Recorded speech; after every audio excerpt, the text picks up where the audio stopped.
रिकाम्या चौकटीत लगतची मागची व लगतची पुढची संख्या लिही.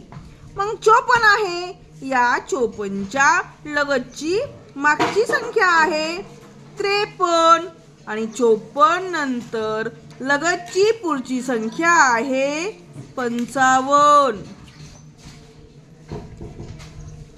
पुढील संख्या आहे 37. मग 37च्या लगतची अगोदरची संख्या आहे 36 आणि 37 नंतरची लगतची संख्या आहे 38.